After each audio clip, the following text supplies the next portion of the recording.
Joel Skousen actually wrote the book on strategic relocation, and you with KHQN and Channel 17 are smart enough to listen. Originating from the number 2 moderate growth, medium-sized metro area, Provo, Utah, at the fabulous Rock Canyon Studios, this is the World Affairs Brief. Joel's co-hosts are Paul A. Jensen and Tom Drashall. Good morning, folks. We're glad to have you with us this morning here on the World Affairs Brief. We're broadcasting from Rock Canyon Studios in Provo, Utah. We're grateful that you've joined us. This is one of our finest shows. We have a huge audience. We're glad to have you with us everywhere from Europe and the Philippines and Mongolia. We have many listeners, but especially here in the country. We've got a lot of you folks down in Florida and Las Vegas and California. We got some folks up in New England and along the eastern seaboard, but a lot of folks also here in Utah. We're glad to have you with us. We have got Joel Skousen live with us today, and we've also got Tom Drashall. Are both of you with us? Welcome back to the World Affairs Brief. Sorry for the technical difficulties we had in the first segment. We're glad to hear from you again, Ashley, and wish we could have had 2 cameras on. But all right, Joe, let's get right into this. Our listeners are probably getting a little impatient, and I did mention we've got a lot of listeners this morning. We've already received texts and phone calls from the Philippines and from especially from Mongolia. So your audience is growing out there, Joe. How did you do that?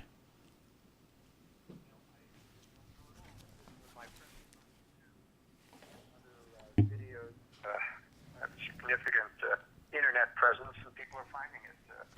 I do end up trying to clarify things that, there's a lot of hype on the internet today, and it's very important to clarify things, and I'm going to do that in today's brief.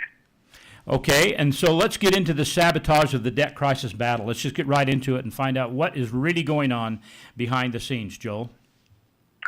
Well, the big story, of course, is that, and I've said this from the very beginning, that John Boehner really isn't a conservative. He is a shill for government. He's a pro-government person, and he was only playing the role of acceding to the demands of the conservatives in Congress to attacking Obamacare as part of his debt package. But now, with his actual capitulation and accepting this compromise, we've not only lost the battle, but I believe we've lost the war. And that's my major message in today's World Affairs Brief.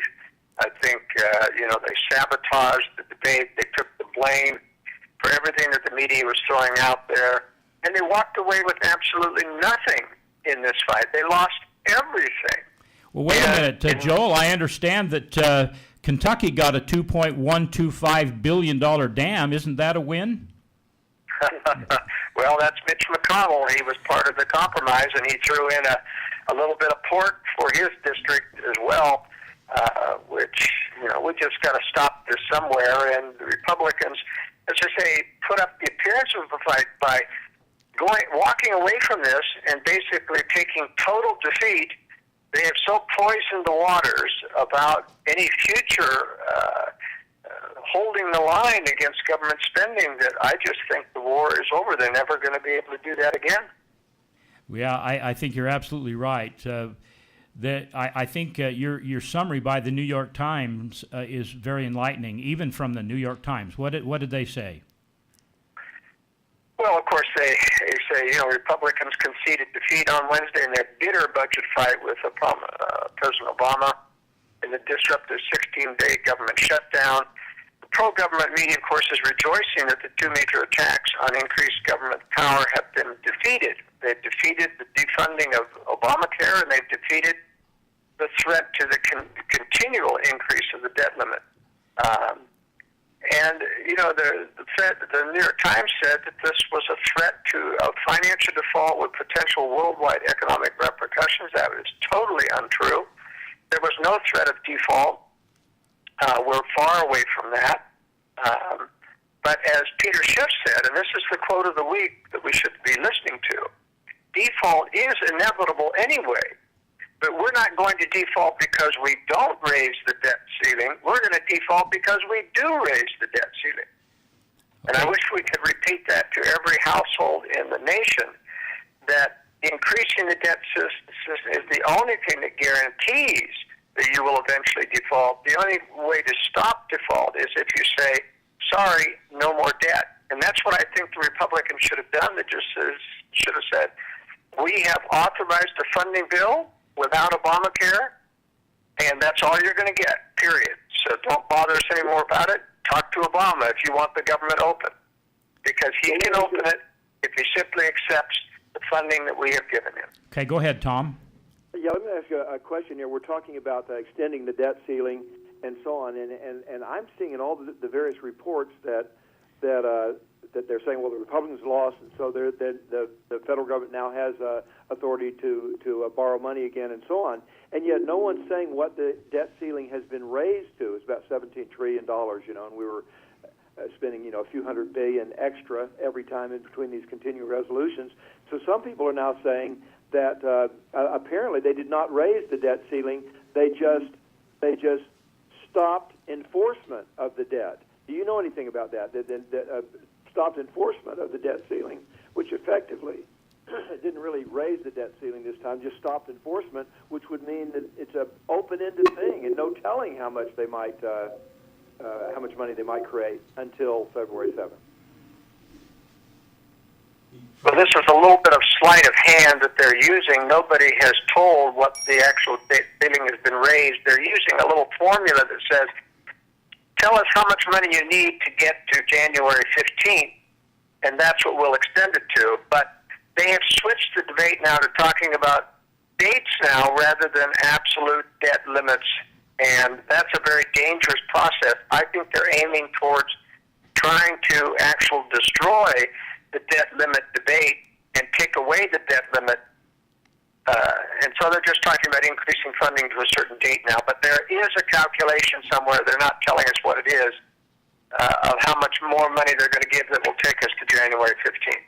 Well, we've got some folks, we have a studio audience in here with us today, and for their level, what does this all mean to them? These are students, mostly from BYU here and some others, but what does this mean for them individually, the fact that we have lost control or lost the battle? Where's this country going? Well, the big picture view is important, and that is that the debt ceiling limit is an actual and virtual replacement of a balanced budget amendment. In other words, we don't have to go through the arduous and impossible political task of passing a balanced budget amendment, because all they have to do is simply not vote for any more debt ceiling increases, and it forces a balanced budget. It forces you to stay within your means. And there are ways to transition more slowly into that, but I think we have simply shown that the political electorate, that is the benefit-corrupted people in the United States, has probably grown to a majority of voters now, and I'm including not just people on welfare and government programs, which exceeds 100 million. That's a third of the people. I'm talking about all of the liberals and moderate Republicans and progressives who feel like we think it's a good thing for government to fund things that I want government to fund. And they wouldn't fund it out of their own pocket exclusively, but they want government to fund it. That's a form of welfare internationally, and it's got to stop. We simply have no business giving money to other people, whether it's in the country or out of the country, when we simply don't have the budget to do so, and it's not constitutional as well. Yeah, exactly. It's unconstitutional, but I thought it was interesting that even though they shut down all the programs and our historical sites and our monuments and our parks, they continued to give foreign aid. So the Americans can't get the money, and people can't even get their assistance here, which you and I both agree the assistance is unconstitutional. But wasn't it interesting that even though the Americans can't get their assistance in many cases, we continued with foreign aid to even some of our enemies? Well, I think it's very important not to go down that path of saying, hey, let's fix America before we give money to other people, because even keeping it domestically does corrupt the constituency within our own country. And there's no greater proof of that than what happened at the Walmart stores with the electronic benefit transfer program, the EBT cards, having a glitch and some of them getting unlimited and people were just trying to buy out the store. I mean, this is as unprincipled as you can get. It shows that there is a greed mentality developing among many people within our nation who are recipients of government welfare. You know, we deserve this, and we're going to take down the store if we can't get our benefits. And that's a very dangerous precedent. Wasn't that just amazing to show their true colors? Did you see any of that news, Tom, down there in Texas? Yeah, you know, and I really want to get Joel's take on this thing. This phenomenon that has happened here for the first time, we really clearly can see that there really is two different parts of the Republican Party, or maybe there's just three parties now. We've got the Democrats, we have the establishment Republicans, and then we have some that are apparently truly concerned about principle, like Cruz and Lee and so on. I have never seen the lines so clearly delineated here. Are the American people going to see this and see that it really is a sham? We really have had two parties that were just both working for the same people. One of them, the Republicans, to make it look like there's a two-party system, but really we don't. We clearly, Cruz and Lee and the ones that were supportive of him in this are not in the same boat with the McCains and the Lindsey Grahams and so on, much less. So what is your take on that? What effect has this had on the American people? Is this a big deal? To me, this is a big deal. I mean, that we can see now that really we've been scammed here, at least anyone who's looking, I think. And I'm going to add to your question for Joel. I'm going to make it two-part. Joel, I just saw a poll that Senator Mike Lee's approval rating and popularity rating here in Utah has dropped in half over this. Is that true? Are they giving us false numbers? Or even the people here in Utah deceived by what's really happening behind the scenes? Well, you have to remember that we have a liberal press, not just the Tribune, but the Deseret News, who is very much in line with Senator Hatch, who's a pro-government senator in this state. And, you know, they can manipulate polls very clearly. The telephone people who do the polling get the numbers from the computer, and they can program that computer to give whatever result or predictability result they can to the telephone pollsters. They can also manipulate the polls by how they ask the question, tainting the question for or against the proposition by how you word it. So it's difficult, but I would say that the way that the Deseret News, for example, has handled this situation is indicative of a negative approval. You know, they've talked about the Republicans just not having a clue about what is going on in the United States, and they do have a clue. I think we have a very unprincipled pro-government sector within Utah, especially the mainstream of Republicans here, that is very dangerous, and that's why we keep drifting left. We say that we're the most conservative state in the Union, but we're drifting leftward with every election. It is the most polarized state in the Union. There are the most conservative Republicans there and the most liberal Republicans. It's unbelievable there in Utah. Yeah, you were on the air here for years, and you're firsthand knowledge of that. Well, we're down to 30 seconds, and then I would like to continue on with Tom's question, and it interests me as well, and that is, are we looking at a third party? I've heard so much talk about dividing the Republican Party, and the progressives and so forth can go off and go do what they're going to do, but I wonder if they're ever going to win another election here, unless they do something that is conservative. We're glad to have you here with the World Affairs Brief with Joel Skousen and our co-host Tom Drashel out of Texas, and we'll be back with you in 3 minutes after this break. We'll continue with television. Okay, we're still live on TV. Let's go ahead and address Tom's question, Joel. I'm curious about that too. What's really going on? Is there any future for anything conservative? And if there is a party broken away like the Tea Party or whatever, is there any hope with a divided third party? First of all, you have to remember that with the microphone system you've got set up, I cannot clearly hear Tom's comments, so you'll have to repeat those questions. Now, I have got sense from what you just said. Let me address the third-party issue. It is almost impossible in the United States to have a third party come about because of the winner-take-all system that we have, meaning that you either get 51% to win an election or you get nothing in this country. And so there's no way to gradually rise up in support without winning a majoritarian election. And this is why I'm not in favor of the Electoral college system, because it does preserve the two-party system. It makes sure that nobody wins unless they've got 50. You get nothing without 51%. And so you allow no way for a party, unless there's a massive rebellion against one party where you dump one and you start another immediately with 51%. That's almost impossible to do. The parliamentary system, in contrast, allows for smaller parties to have representation so that they can grow slowly. And there are other disadvantages to the parliamentary system in terms of dysfunctional government and coalitions and compromises that they have to make in order to govern. But I just don't see our side having the votes now to overcome the ignorance that is a part of the general populace, because they get their news and their opinions mostly from the mainstream news media. And yet, what choice do we have now? I mean, Obama's winning everything, and he's winning everything anyway. Ultimately, on everything is going along with Obama. We may as well have a third party or a couple of fourth parties that are growing, whether it's the Libertarian Party or the Constitution Party or whatever it might be, that is losing everything, of course, but slowly has a chance to grow, and for Americans to see the difference and to join up. And of course, there can be a lot of destruction in between. But the way we're going right now, we have one party. We have a one-party system. Joe, what Tom's saying is that we're now down to a one-party system. Is there any hope? Is there anything we can do?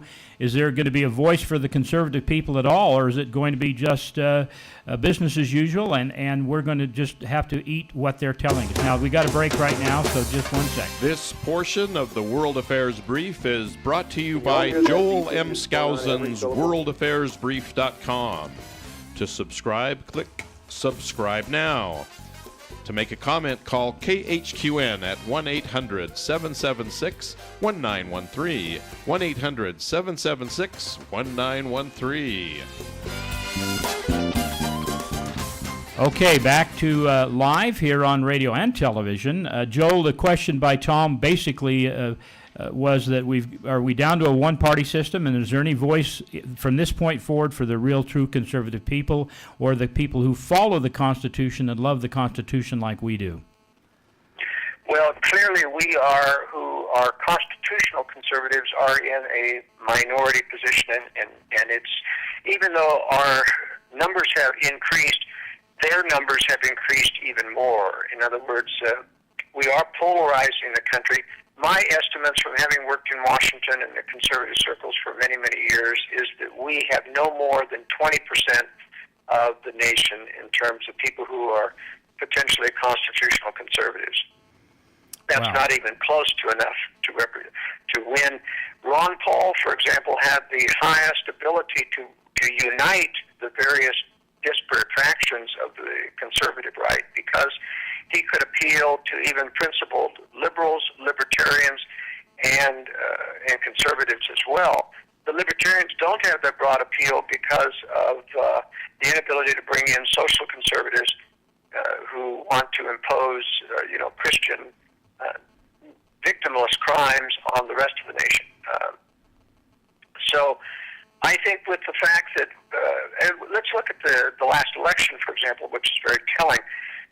I think actually that Romney did have the votes to win. I think they had to eliminate at least 8 million votes through voter fraud at the national computer tallying level in order to come out with an Obama win. The reason I say that is that the polling results showed that 8 million less people voted in that election than the election when McCain was running. And I find it impossible to believe that there was less enthusiasm when Romney was running versus McCain. McCain was lethargic. Nobody had any real enthusiasm for McCain, and they were really out to get Obama in this past election. So I think that they did use election fraud, but it brings up the question of whether or not we could ever win even a legitimate election. I think we're probably less than 50% now, which means, in answer to your question, I think we've lost it in the sense that once you get raw democracy, whereby the majority can take away your rights simply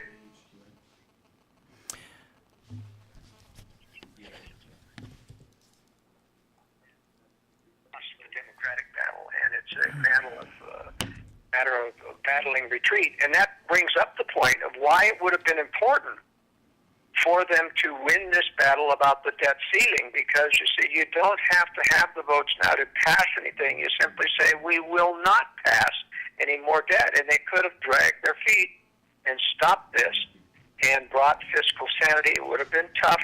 Obviously, a lot of cuts in government services would have to be done, but they need to be done. We need to live within our means, and the only way Republicans have of doing that is simply say, we're not voting for the debt anymore. And that whole process has been poisoned by the fact that they did it and walked away, and so embittered everyone that they don't have the political capital to do it again. Joel, we have a question, and the question is, I read a story that George Soros is increasing his investment in the voting machines and technology. He now controls a very large percentage of the voting process, the machines and the counters and the technology. Do you think that there's anything involved there that could sway future elections? Well, you know, what people have to understand,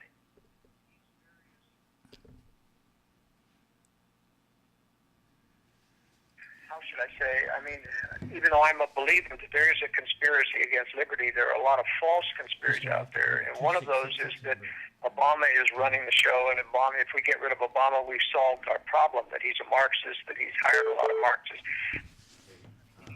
Just a minute, I'll conference him in. Calling this number because it's interrupting the other call.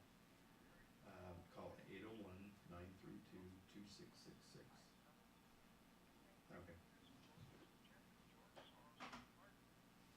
Buying up things, and I don't have any confirming knowledge to say that. But he may be buying up interest, but he's not tweaking, he's not giving orders to manipulate. That's already been going on for many, many years within the United States, and those people are clearly behind the scenes. So we have to remember that this battle isn't going to be won by outing any particular one person, whether it's the Rothschilds or David Rockefeller or George Soros. It's a machine, it's a system, a globalist conspiracy of power that is operating to take away liberties and give us a new world order where we don't have our rights. And it's much bigger than any of those people. It survives them. It has a life of its own. And, Mormons should understand that with Nephi's or Moroni's warning about the secret combinations, but they don't. They seem to be thinking that it's only the mafia or the Taliban. Exactly. Would you mind if I shift gears, unless you've got something else to say on this first segment? There's one that really interests me, and it's in regards to restrictions on wire transfers and cash at major banks. What is that all about, unless you have something that you want to continue to cover? No, I want to cover that because, in fact, the text that I sent you initially, I have corrected for today's World Affairs Brief that's gone out.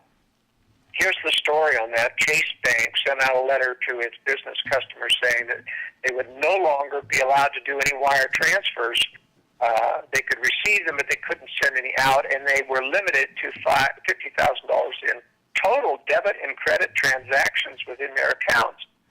And this led off with a firestorm of worry among the alternate media on the internet, ZeroHedge.com, InfoWars, Alex Jones, all of those people said, this is currency controls, this is a cashless society coming.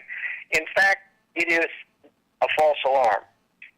It is true what the letter came out, but what those that blew the alarm bells failed to realize, this was only directed at business-first customers. These are free business checking accounts at J.P. Morgan Chase. And those free accounts were restricted for making wire transfers and limited to $50,000 total transactions during a month. It was not a prohibition of wire transfers because simply the world economy cannot operate and everyone would simply leave Chase Bank and go to another bank. This was only a restriction on free accounts. You can have all those services if you go to the paid monthly fee. So Okay. that's the story on that. So I guess we've got to be really careful of misinformation. As you know, Joel, I've sent you several stories to ask you or to either verify or debunk. And so what is the best advice for those who are reading these stories or hearing these stories? What's the best way not to be fooled by either false reports or information that is inaccurate? Well, first of all, you want to look at the credibility of the source. Now, for example, there is a couple of sources out there that are just known disinformation sources. One of them is called EU Times, and or written under the pen name of Sorcha Fall. This is actually a pseudonym for David Booth, a Marxist from England who claims that he gets all of this inside information from the Kremlin. And it all is aimed at American conspiratorialists trying to create dissension and unrest in America. It's basically a KGB disinformation outfit. And so anything that comes under the title of the EU Times or Sorcha Fall needs to be thrown in the garbage immediately. Well, good information. But there are also, one of the easiest ways to do, and I can debunk the things that are false. There are true things that come out, and I'm not the debunker of all things conspiratorial because I believe there is a conspiracy. There are real conspiracies, but I think there are disinformation agents out there trying to muddy the waters, and oftentimes we get into this sky is falling mentality. The biggest thing we run into is the collapse of the economy that several websites continue to say weekly the collapse is just around the corner and there's going to be martial law and social unrest. Well, the collapse will eventually come. I think that they're going to wait until war comes to give cover for their blame in the collapse, that is, the powers that be. But nevertheless, the economy will not collapse as long as the government continues to use their power to create money and inflate moderately. If they keep it below 10%, it's not going to destabilize anything. And people do adjust. We have been adjusting for 20 years to 6 to 9% real inflation. The CPI is manipulated down to the 2 to 3% level, which is falsified. But all people have to do when they get these hype things or these claims is to go on the internet, type in the claim, and you'll usually find the real story. That's where I found the Forbes article, which went to J.P. Morgan Chase and said, "What about this? Are you locking down all wire transfers?" No, not at all, just for the first business account, which is free. And that makes sense because clearly all banks would have to go along for them to get away with that if they were doing that, and the world, the economic world, would rebel. Now, I also covered in the World Affairs Brief another story, which is about the missing nukes and the 9 general officers that have been sacked by the military, and there's false conspiracies out there claiming that these two are related, that there were missing nukes that were going to be used to do a false flag nuclear attack on America to blame it on Iran, and that there were 9 general officers protesting and going to rebel against Obama, and they were all sacked for various false reasons. And I went to the trouble of researching why each one of these officers were sacked and found, in fact, that they were not only not principled people who had no interest in saving the country, but they really were corrupt. And there were 4 officers that were involved that were not corrupt, that were sacked for not allowing air support to save some troops in Afghanistan. Okay, we're down to a hard break, Joe. We'll continue to talk through the television. Okay, go ahead and continue with that story. We're still on TV Live. Are you still with us, Tom? Okay, go ahead, Joel.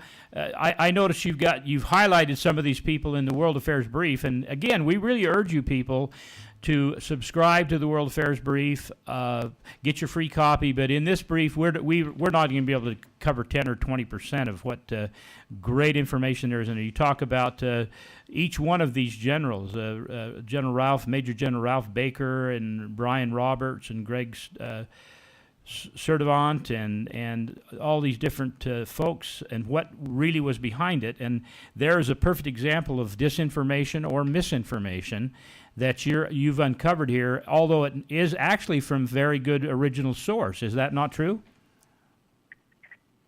Well, my response is from original sources, but these people were dismissed, but they put 2 and 3 together to make 7, and the conclusion is simply not warranted. In other words, they've tried to make a conspiracy of something that is only superficially, relevant to this. Now, in fact, of the 9, there are 4 that actually did get dismissed for bucking, or 2 that got dismissed for bucking the administration. And those are General Ham of CENTCOM, and in charge of or AFRICOM, and Admiral Goyette. Both of those were relieved of command for refusing to go along with the stand-down order, which they wanted to send troops. Troops were available by air and by sea to go in and rescue the ambassador at the beleaguered embassy in Benghazi, and they were told to issue a stand-down order. They refused, and they were relieved of command on the spot. But what I'm saying is that these people, nobody, and I'm a former military officer, I know this from personal experience, nobody gets to high military rank in the military unless you are a yes man to the system and a compromiser. And so I don't hold out any hope, as the false disinformation experts keep saying, that there's going to be a military coup against Obama because of all these patriotic military high-ranking officers who don't like Obama. And it's absolutely untrue. They just don't have the principles to fight for liberty. The proof of that is even Generals Ham and Admiral Goyette refused to tell publicly, even after they were sacked, even after they were forced into retirement, of who gave them the stand-down order. And worse yet, Congress didn't even bring them before them and demand answers to it. They had hearings. They had people tell them that they received a stand-down order, and these congressmen sat there in their chairs and never asked them who issued the stand-down order. They never asked them. And Ham and Goyette have not said in retirement who did that. They have not protested because they've been threatened that they would lose their retirement if they go public with this. I mean, there is a conspiracy of power in this nation, and these are proofs of that. Now, Generals Shutdown, the Marine generals, Shutdown and Gurganis, were relieved of command because they were involved with the aviation wing in Afghanistan, and they refused to allow aviation assets to come to the rescue of troops. The troops died over that. But the rest of the list, in fact, were major corruption. General Ralph Baker was fired or relieved of command for groping a civilian. General David Holmes Huntoon is an insider who is totally unprincipled. He has, because he was an insider and had contacts politically, he rose through the ranks and really got a lot of people angry in the military about it because he was incompetent and a womanizer and very, very corrupt. Finally made him chief of the military academy of West Point, where he was sacked. But his misdeeds are all outlined at militarycorruption.com. I didn't even have room in the World Affairs Brief to list all of his sins. But there are others accused of adultery, and although that's not usually something that gets a person dismissed, it does when you end up having adultery with the wife of the commanding officer of the base. So these things are, when you look into the details, you see that there is no overall conspiracy to overthrow Obama by patriotic military officers. Someone just put all of this list together to try to make a superficial case. And, shame on people for passing these things around on the internet without checking them out. Well, and that's a good point for all of us to be careful of what you read. It may be false information. It may be a disinformation campaign. It may be a partial story. You just can't draw conclusions. That's one reason we like you to listen in here on this show with Joe Skousen, because you're going to get the facts. You're going to get the story behind the story. I have a question for you, Joel. Do we still have Tom with us, or have we lost Tom? You got him. Okay. I can't hear Tom if he's on. But what's Kerry up to with this new urgent peace talks story? What's John Kerry up to now? Story in the World Affairs Brief. Syria is fully engaged now in the process of decommissioning the chemical weapons, but John Kerry came out this week and said we have an immediate demand for the Syrian opposition to set up a transitional government in Syria and force Syria into peace talks. And I'm asking why the urgency just as Syria is settling in for the long process of decommissioning its chemical weapons. It's obvious here that what's happening is that I think they're getting ready to strike Iran, and Israel is beating the war drums tremendously in the talks of Israel. They're saying that Iran's new peace offensive is meant merely to delay until they get a nuclear weapon within a year. None of the experts that I've talked to think that Iran is anywhere near close to a nuclear weapon, and I agree with them. And the reason is because it takes a year to refine that nuclear weapon. Even after you've done your first nuclear underground test, and they haven't done any tests so far, we don't know that they have a workable weapon. Now, I think that Iran is, in fact, trying to develop a nuclear weapon. When you have so many signs that someone's out to get you as a nation, it's only natural that a nation is going to try to develop their own indigenous weapon systems. As I've long said, historically, the Muslim and Arab peoples have always been at the beck and call of Western and Eastern arms suppliers who can control them in wars by merely cutting off their weapons. And Iran's the first of these nations, other than Pakistan, which isn't truly a Muslim-controlled nation, a divided nation. But Iran's the first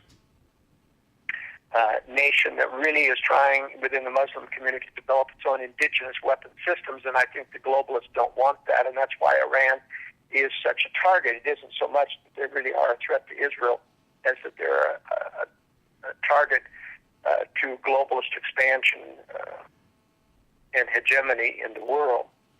So what the purpose of accelerating the attack on Syria was aimed at was to remove Syria as the main retaliation threat to Israel when Israel launches its preemptive strike on Iran.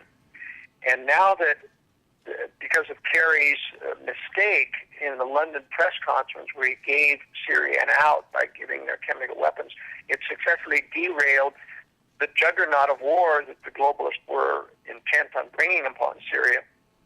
It delayed that. And what I see as Kerry's demand of peace talks with Israel is to put upon them unacceptable conditions to justify getting back into the war mode. That's what the United States is trying to do. They want the ability to be ready to enter into that war as soon as Israel does its preemptive strike. And Israel's talking about it. They're saying we're getting ready to strike.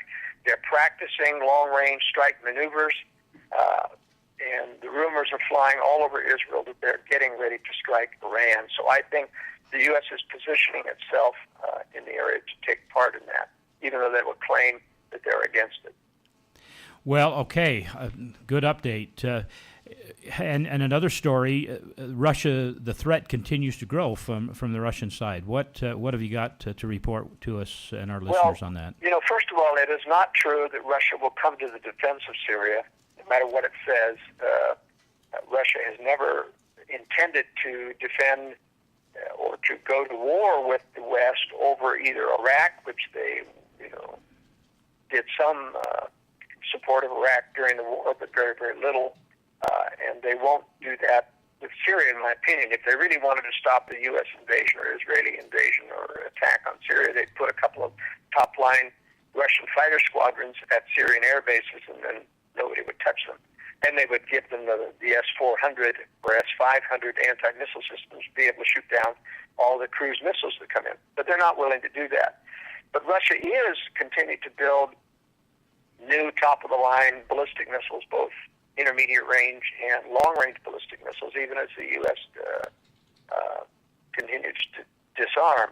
The new RS-26 missile is a hypervelocity missile. which means it's a violation of the Intermediate Nuclear Forces Treaty, which prohibits such missiles. And it also has what the Russians claim to be maneuvering warheads to defeat U.S. anti-ballistic missile systems in Europe. And clearly that is a concern to the Russians, who know that anti-ballistic missiles are the major threat to their preemptive nuclear strike on America, which is probably still, several years away. But they're clearly building for that strike, continue to build new ICMs and weapons, cheating on every treaty that they make with the United States. Okay, Joel, how do my children and my grandchildren prepare for what's coming? Well, there is going to be nuclear war someday. Both Russia and China are preparing to attack the West, and I still think it's at least 8 to 10 years away. No one can predict the actual time. I think North Korea will be the trigger event that starts that. But I think the sad point is we do need to develop fallout shelters within our homes so that we live to see another day. In other words, the threat of actual blast is not important unless you're around Hill Air Force Base or Tooele Army Depot in the United States. And the new NSA Center may be a target, probably not a nuclear target, but in any case, sadly, we have to go back to the days where we protect ourselves against fallout, and that's really not that expensive to do in a land where you have a lot of bases. Now, you actually are an expert on this type of preparation. You have donated a great deal of time and research and energy, and you have resources available to help people prepare. Is that not true? That's right. I have worked for 40 years as a high-security designer of high-security residences and retreats, and so I put 3 books out on the market, and one of those is the high-security shelter book. They're all available on Skousen.com, and I basically give do-it-yourself plans on how to do a safe room within an existing basement. And my larger book, The Secure Home, covers that kind of design work for high-security residences and retreats. Okay, that's joelskousen.com. Now, in the last minute we have, and it's exactly a minute, I know that there were reports that the Christians, we've even talked about this on the air in the past, that Christians were being targeted by the homosexual and other anti-Christian groups.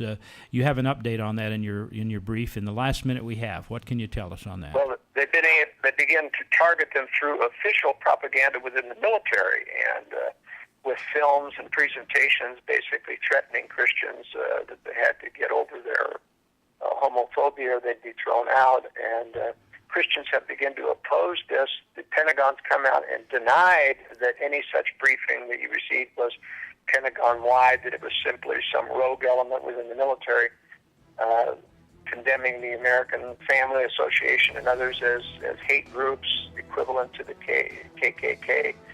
They're being sued. The Pentagon's being sued now because they're lying, essentially, that this was a local thing. The Pentagon was responsible because these presentations went out to multiple military services. Okay, we're down to our hard break, and we appreciate you being with us here on World Affairs Brief. Okay, Joel, finish that up. We're on television for the next minute or so. If you can finish up that thought.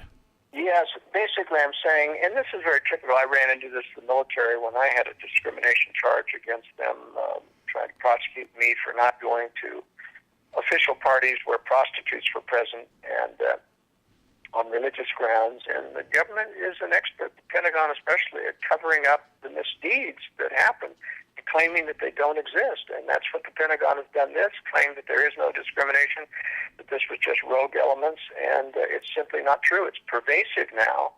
There is a hostility within the military against Christians, and I think it's good, frankly, because knowing what I know about this nuclear war coming, the preemptive strike against our military in the next decade, I think it's not good for good people to be in the military. I think they ought to leave in droves, because they're not going to be protected by government. Government is going to let this nuclear attack fall on our military in order to stampede the panicked world into joining a militarized global government to protect ourselves.